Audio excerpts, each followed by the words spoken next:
ಬೆಂಗಳೂರಿನಲ್ಲಿ ರಸ್ತೆ ರಂಪಾಟಗಳು, ರೋಡ್ ರೇಜ್ ಪ್ರಕರಣಗಳು ದಿನದಿಂದ ದಿನಕ್ಕೆ ಜಾಸ್ತಿ ಆಗ್ತಿದೆ.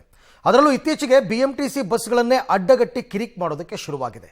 ಹಾಗಾಗಿ ಈ ರೀತಿ ಕಿರಿಕ್ ಮಾಡೋರ ಮೇಲೆ ಬಿಎಂಟಿಸಿ ಹೊಸ ಅಸ್ತ್ರವನ್ನು ಪ್ರಯೋಗ ಮಾಡೋದಕ್ಕೆ ಸಿದ್ಧತೆಯನ್ನು ಮಾಡಿಕೊಳ್ತಾ ಇದೆ. ಯಾವ ರೀತಿ ಕ್ರಮ ಅಂತ ನೀವೇ ನೋಡಿ.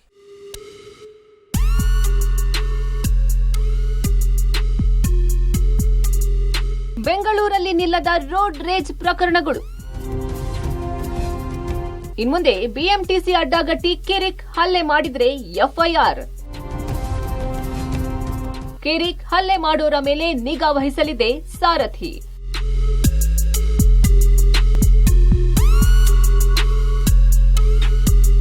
ನಗರದಲ್ಲಿ ಇತ್ತೀಚೆಗೆ ರೋಡ್ ರೇಜ್ ಪ್ರಕರಣಗಳು ಹೆಚ್ಚಾಗ್ತಿವೆ.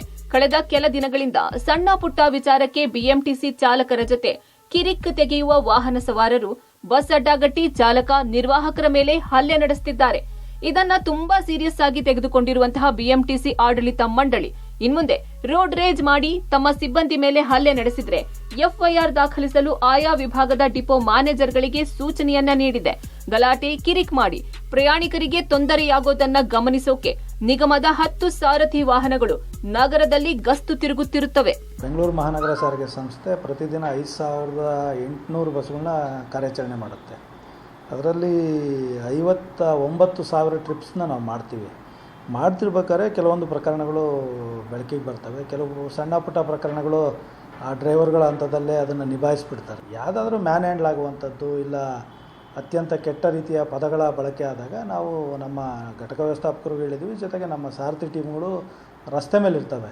ಈ ಥರ ಪ್ರಕರಣ ಆದಾಗ ಇಮಿಡಿಯೇಟಾಗಿ ಪೊಲೀಸ್ ಸ್ಟೇಷನ್ಗೆ ಹೋಗಿ ಪೊಲೀಸ್ ದೂರನ್ನು ದಾಖಲಿಸುವಂಥ ವ್ಯವಸ್ಥೆ ಮಾಡಬೇಕಂತ ನಾವೆಲ್ಲ ಹೇಳಿದ್ವಿ. ಕೆಲವು ಪ್ರಕರಣದಾಗ ಪೊಲೀಸ್ ದೂರುಗಳು ದಾಖಲೆನೂ ಆಗಿದ್ದಾವೆ.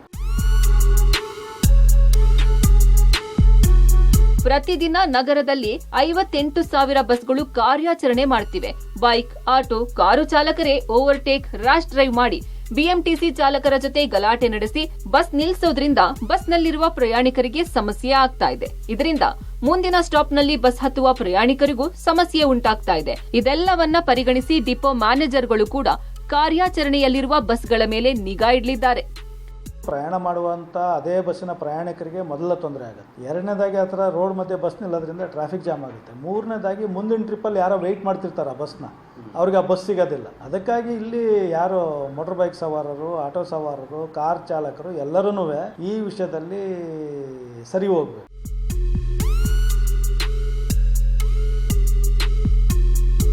ಈಗಾಗಲೇ ಕೆಲವು ಪ್ರಕರಣಗಳಲ್ಲಿ ಕೆಲವರ ವಿರುದ್ಧ ಎಫ್ಐಆರ್ ದಾಖಲಾಗಿದೆ. ಇನ್ನು ಕೆಲವರಿಗೆ ವಾರ್ನಿಂಗ್ ಕೊಡಲಾಗಿದೆ. ಇನ್ಮುಂದೆ ಬಿಎಂಟಿಸಿ ಬಸ್ ಅಡ್ಡಗಟ್ಟಿ ಪ್ರಯಾಣಿಕರಿಗೆ ತೊಂದರೆ ಕೊಟ್ರೆ ತಕ್ಕ ಶಾಸ್ತಿ ಅನುಭವಿಸಬೇಕಾಗುತ್ತೆ. Prakash, public TV, Bengaluru.